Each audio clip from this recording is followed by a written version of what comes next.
طرح یہ تیری تقدیر بناتا، فطرس تجھے پرواز کی جلدی ہی پڑی تھی، فطرس تجھے پرواز کی جلدی ہی پڑی تھی، ورنہ علی اصغر تجھے جبریل بناتا، ورنہ علی اصغر تجھے جبریل بناتا۔ اس کے بعد ایک سورہ فاتحہ، ایک بار سورہ ہم، ایک بار سورہ خود کے ساتھ گزارش ہے میرے والد جن کا پچھلے سال انتقال مرحوم کو ہو گیا، ان کے لیے سید وسیع حسن نقوی ولد مولانا سید نبی حسن نقوی کے لیے پڑھ دیجیے۔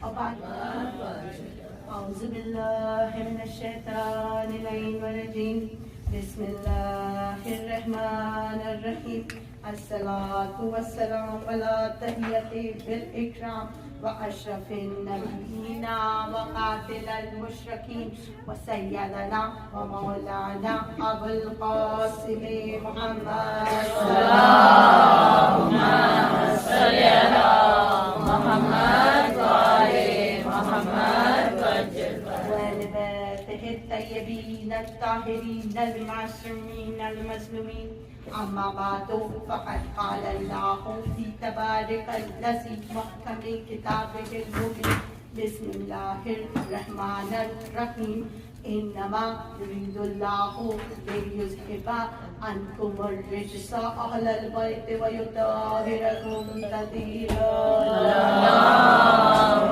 صل محمد بسم اللہ الرحمن الرحیم، وَأُفْوِضْ أَمْرِي إِلَى اللَّهِ إِنَّ اللَّهَ بَصِيرٌ بِالْعِبَادِ، صلوات اللہم صل علی محمد وآل محمد وجل فرجہ۔ عزیزان محترم، آغاز کلام پروردگار کی حمد و ثنا کے ساتھ، کہ جس کے لیے کہا گیا ہے یا اللہ ہو یا احد ہو یا واحد ہو یا موجود ہو یا جواد ہو یا باسط ہو یا کریم ہو یا وہاب ہو یا ذوالطول یا غنی ہو یا مغنی یا فتاح ہو یا رزاق ہو یا علیم ہو یا حکیم ہو یا حی ہو یا قیوم ہو یا رحمان ہو یا رحیم یا ذوالجلال والاکرام۔ اور بعد حمد ثنا پروردگار عالم کے ہم پہ لازم ہو جاتا ہے کہ ہم درود السلام بھیجیں،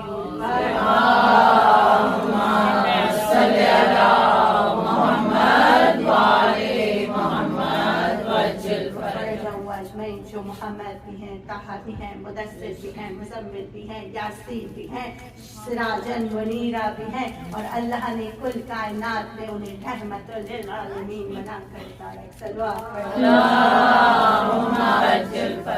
عزیزان محترم، پروردگار عالم نے اپنے محبوب نبی کو اس دنیا میں بھیجا اور ان کے ساتھ اپنا پاکیزہ کلام بھیجا جو اللہ کا سب سے پسندیدہ کلام ہے، اور اسی کلام کے سورہ والشمس میں پروردگار فرمانا، بسم اللہ الرحمن الرحیم، والشمس والضحیٰ والقمر اذا تلاها والنہار اذا جلاها واللیل اذا یغشاها والسماء اذا بناها والارض وما طحاها والنفس وما سواها فالہمها فجراها وتقواها قد افلح من زکاها۔ عزیزان محترم، میں نے سورہ والشمس کی ابتدائی 10 آیتوں کی تلاوت کرنے کا شرف حاصل کیا۔ پروردگار نے اس سورے میں اپنی نشانیوں کو رکھا ہے۔ پروردگار قسم کھا رہا ہے، کیسی قسم؟ قسم ہے اس سورج کی جسے میں نے خلق کیا۔ اب عزیزان محترم، سورج کئی طرح کے ہوتے ہیں، یعنی 3 طرح کے تو آپ نے دیکھے ہیں، ایک سن رائز، سن سیٹ، اور ایک وہ جو پورے مڈ-ڈے پہ چھا جاتا ہے۔ بڑا غور، چھوٹے چھوٹے بچے جب چھوٹی چھوٹی ڈرائنگز بناتے ہیں تو زیادہ تر انتخاب کرتے ہیں رائزنگ سن کی، کیونکہ وہ امید سے بھرے ہوتے ہیں، وہ ہمیشہ سن رائز کی پکچر بناتے ہیں۔ غور کریے، چھوٹے بچے آپ کے گھروں میں ہوں گے، جب پکچر بناتے ہیں تو کیسی پکچر ہوتی ہے؟ ہمیشہ سن رائز ہو رہا ہوتا ہے، کیونکہ ان کی زندگی کا سن رائز ہو رہا ہے، تو وہ پر امید ہوتے ہیں اپنی زندگی کو لے کے۔ لیکن بڑے بڑے مصور جب کوئی تصویر بناتے ہیں تو زیادہ تر سن سیٹ کی بناتے ہیں، کیونکہ ان کو ڈھلتا ہوا سورج اس لیے خوبصورت لگتا ہے کیونکہ ان کے پاس تجربہ ہوتا ہے زندگی کا، اور وہ سورج کی اس لالی کی تصویر بناتے جسے شفق کہتے ہیں۔ لیکن میرا پروردگار نہ تو نادان بچہ ہے اور نہ ہی کوئی اناڑی مصور ہے، اس کا نام ضرور مصور ہے۔ عزیزان محترم، پروردگار قسم کھا رہا ہے، قسم ہے اس سورج کی جو اپنی پوری آب و تاب کے ساتھ چمک رہا ہے، یعنی نہ اگتے ہوئے سورج کی قسم، نہ ڈھلتے ہوئے سورج کی قسم، قسم ہے اس سورج کی جو اپنی پوری آب و تاب کے ساتھ چمک رہا ہے. یعنی پروردگار آدھی ادھوری چیزوں کی قسم کھانے کا عادی نہیں. اور پھر کیا کہا؟ وَقَمَرُ إِذَا تَلَاهَا، اور قسم ہے اس چاند کی جو پوری طرح سے چھا جائے، یعنی پوری طرح سے روشن ہو. یعنی 14ویں کے چاند کی قسم کھائی ہے میرے پروردگار نے. اور پھر کیا کہا؟ وَالْأَرْضِ وَمَا سَوَّاهَا وَالنَّفْسِ وَمَا طَحَاهَا، قسم کھا رہا ہے آسمان کی، قسم کھا رہا ہے زمین کی. کیسا آسمان جس کو ہمارے سروں پہ سایہ فغار کر دیا، کیسی زمین جس کو فضا میں لڑکا دیا. وَالْأَرْضِ وَمَا طَحَاهَا، طَحَاهَا کے مطلب ہے فضاؤں میں لڑکا دینے کے. تو بیویوں ذرا غور کریں، ایک سے بات کرتے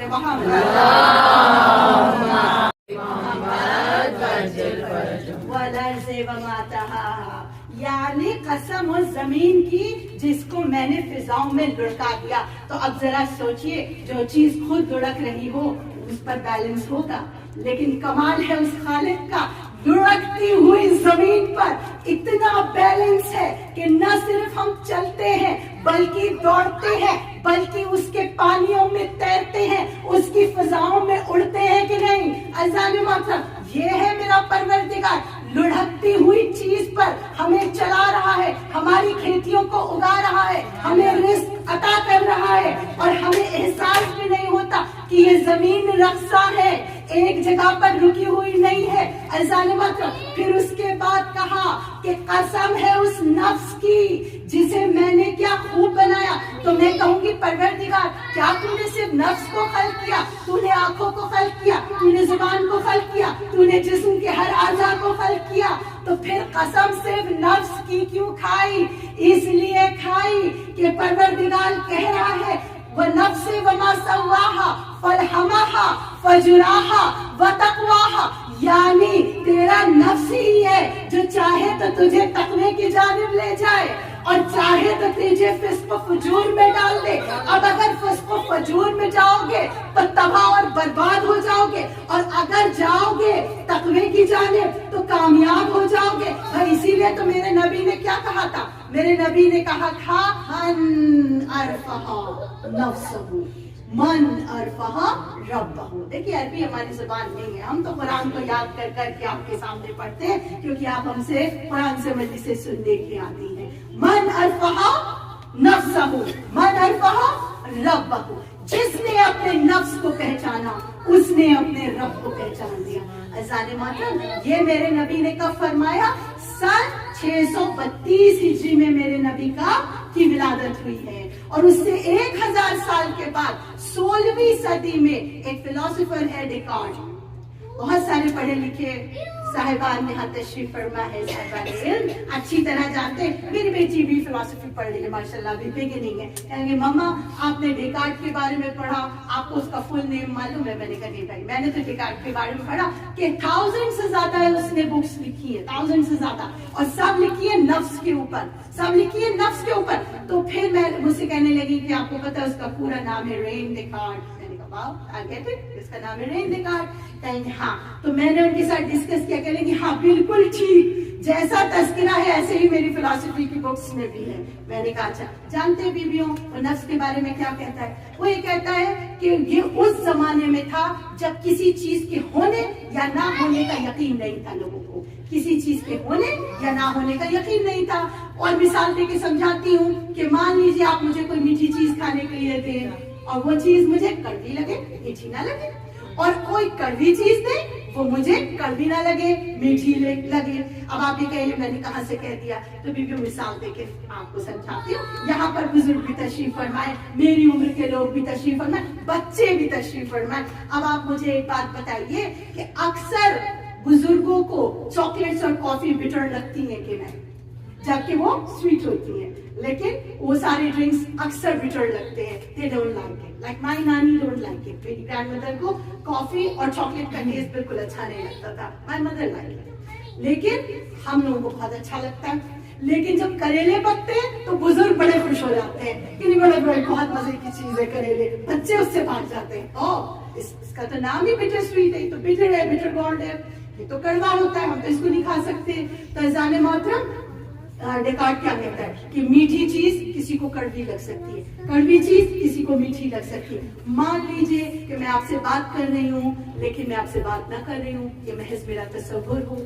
میں کچھ سن رہی ہوں, ہو سکتا ہے کہ میرے کان بج رہے, لوگ کہتے ہیں کان بج رہے ہیں, بیل نہیں بج رہی, تمہارے کان بج رہے ہیں.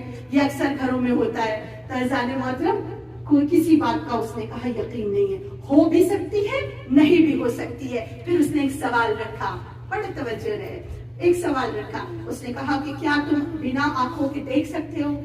بنا آنکھوں کے دیکھ سکتے ہو؟ کیا تم بنا کانوں کے سن سکتے ہو؟ جواب نہیں ہوئی, ہم تو بنا آنکھوں کے نہیں دیکھ سکتے, بنا کانوں کے نہیں سن سکتے. تو اس نے کہا کہ جب تم ڈریم کرتے ہو, while you are dreaming, خواب دیکھتے ہو, تو کیا تم آنکھوں سے دیکھ رہے ہو؟ سبحان اللہ, تو سو رہے ہوتے ہیں. ہمارے 5 senses were not working that time. ہم تو سو رہے ہوتے ہیں, کان بند ہوتے ہیں, آنکھیں بند ہوتی ہیں, مگر ہم دیکھ رہے ہوتے ہیں, مگر ہم سن رہے ہوتے ہیں. تو کہتا ہے کہ کسی چیز کا بھروسہ نہیں ہے زندگی میں, کسی چیز کا بھروسہ نہیں. لیکن اگر آپ کو پیاس لگے پانی کی, آپ کو خواہش ہو, تو آپ مجھے یہ بتائیے کہ آپ یہ کہیں گے کہ نہیں خواہش نہیں ہے, محض یہ تمہارا تصور ہے, اس میں دھوکہ نہیں.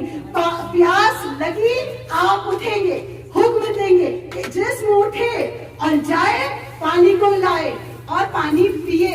یہ پیاس ہماری بیسک انسٹنکٹ ہے, یعنی پیاس لگی. تو اب یہ کوئی متھ نہیں ہے, یہ کوئی دھوکہ نہیں ہے, اب اس کو جھٹلایا نہیں جا سکتا. بھوک لگے گی, کھانا کھائیں گے, نیند آئے گی, آپ سو جائیں گے. بڑی توجہ ہے عزیزان محترم. تو کہنے لگا کہ ہاں بھائی, اگر کسی چیز کا بھروسہ نہیں ہے تو ایک چیز کا بھروسہ ہے, اور وہ ہے ہماری خواہش. اور خواہش کو کیا چیز کنٹرول کرتی ہے؟ ہمارا نفس.